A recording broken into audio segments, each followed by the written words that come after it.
Hello, everyone. My name is Seth, and today I want to give you my review of Invincible.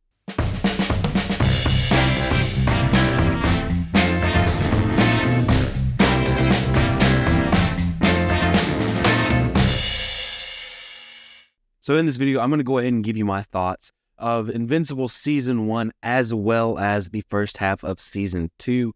I missed Invincible when it first came out. I'd never really watched anything on Amazon. I don't know why, but obviously I heard all of the hype around it, and I was kind of thinking, like, does it live up to the hype? Can it possibly?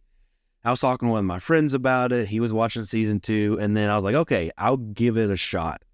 And I watched the first season in like a day and a half, and I immediately went into Season 2. And for me, I think it has lived up to the hype. But before I go any farther, go ahead and like this video, hit subscribe, and hit the bell icon so you never miss a video. Just so you're aware, I'm not going to give any spoilers for Season 2, but I am going to talk a couple of things in Season 1, so there may be a few spoilers there, but it'll be mostly spoiler-free as I give my thoughts. And the first thing that really stands out to me about Invincible is that they have a really interesting story here. They're telling a really interesting and intriguing story from Season 1 all the way through where we're at in Season 2. And they do such a great job here of making their characters and their stories unique. Of course, with it not being Marvel or DC, you're bound to have comparisons. But like I said, they do such a good job of making Invincible its own thing. Although I do have a couple of comparisons I thought of while I was watching this, especially all the way through Season 1. I was thinking, this is almost like if Pa Kent was Zod and Invincible is our Superman character. And I think that is so interesting. There's tons of kind of interpretations or ideas about kind of like the evil Superman. And you can kind of see that here with Omni-Man, kind of like the evil Superman kind of story. However, I see it a little bit more of like if Zod was Pa Kent. I think it's a very interesting twist on that kind of story. And I absolutely love the dynamic between Omni-Man and Mark. It is so well done. It is very well written and very well performed by J.K. Simmons and Steven Yeun. The relationship in the show is very fleshed out and very realistic, honestly, in this kind of super powered world. It makes for such an interesting dynamic, and it's really something I haven't seen a ton of in superhero media. And everything in Season 1 leads up to that fight between Omni-Man and Invincible. And that is just a heartbreaking fight. It's visually stunning, but it also has the narrative impact, and it's just incredible. One thing I do like about these episodes, there's only 8 per season. However, they're about 50 minutes each, 45, 50 minutes. And that gives you plenty of time with our characters. There's enough time in these episodes to really dive in and kind of get to know our characters. And we can really feel like we know them as a person. We know them deep down, and we get to see them develop relationships with other characters. And of course, our main characters get a lot of character development, and that's part of what makes the show so great. But another thing that really adds another layer to it is that we have enough time, and all of the characters are well written enough that we are getting some of that stuff from like the side characters. That just goes to show how good the writing is when you have so much with your main characters, but your side characters, your like third level characters even, are very well-rounded, and you kind of understand where they're coming from. As we're talking about characters, I gotta say, my favorite character in the show, and he's probably a lot of other people's favorite character, it's Mark. He is awesome. I love the way he's portrayed by Steven Yeun. He is part of the reason why this character resonates with me so much is his performance, but the way he's written is just very, very smart. He's also one of my favorite types of characters. Kind of like the Spider-Man style of character where he wants to do good. He wants to help people because it's the right thing to do. And he feels like he would rather make his life a little worse to help somebody because people are worth helping. And that is just such an interesting way to craft a character.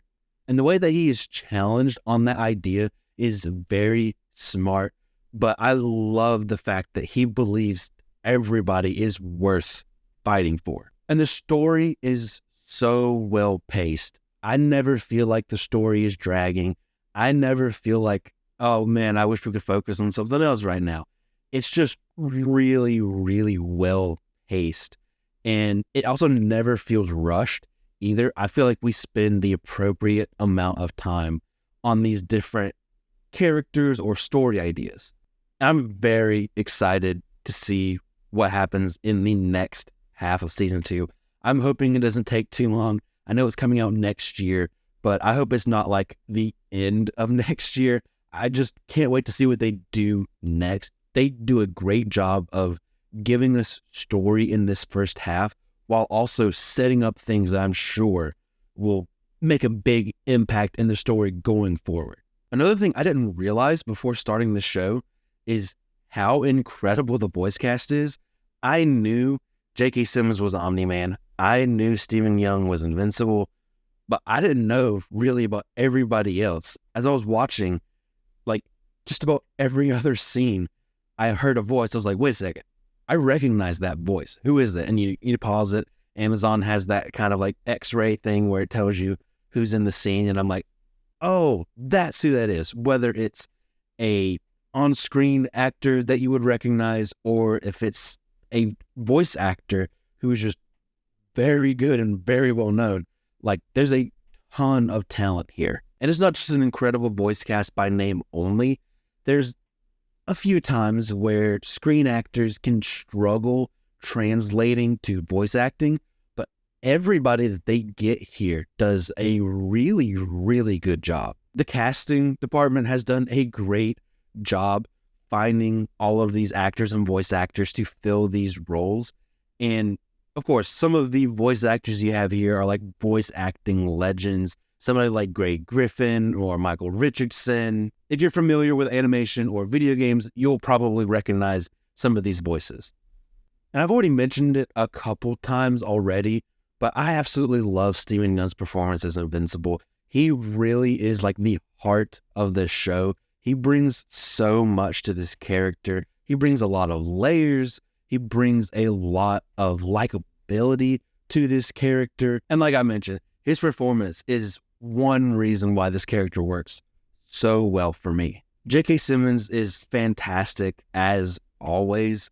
He plays so many layers here as well. There's a lot of depth to this character, and he plays it basically perfectly. I really love Sandra Oh as Debbie, Mark's mom, especially in season 2. I feel like she's given a lot more emotional moments there in season 2. There's a lot of stuff that her character's dealing with, and she does a really great job, especially there in season 2.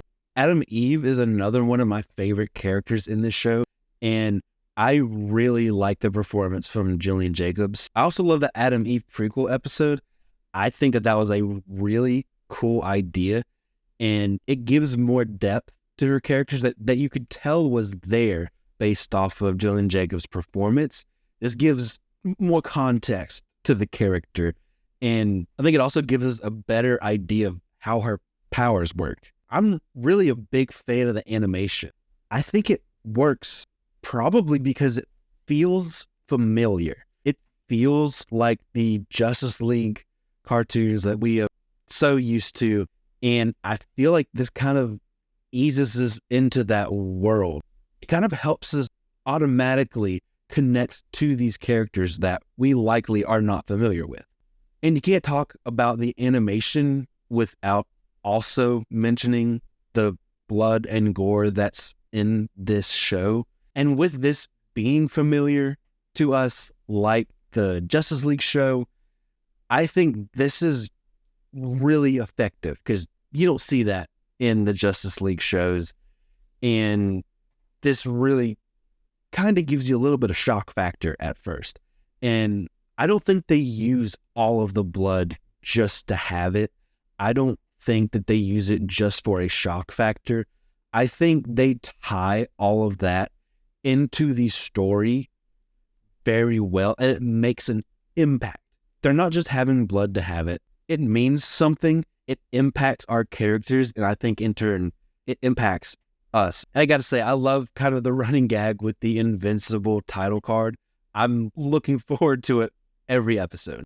I'm having such a good time with this show. Season 1 honestly blew me away. Like, I had to watch episode after episode. Like, I couldn't wait a couple days. I had to binge the whole season. And I am really enjoying season 2 so far. They have a good story with great characters. There's great performances. The animation is familiar, but also effective. And I'm excited to see where they take the story from here. I don't know anything about the Invincible comics. You know, if it was Marvel or DC, I would probably have some sort of clue of where they would take this, some storylines they might incorporate, but I have no idea. I am not familiar with the Invincible comics at all, and so that's kind of exciting to me to have zero clue where they're going to take this. But that's it. That's my review of... I had to do my own Invincible title card gag. But have you seen this show? Let me know what you thought about it in the comment section down below. I would love to have a conversation with you about it. Don't forget to like this video, hit subscribe, and hit the bell icon so you never miss a video. You can follow me on social media pretty much anywhere, @CinemaSeth, and I'll see you next time.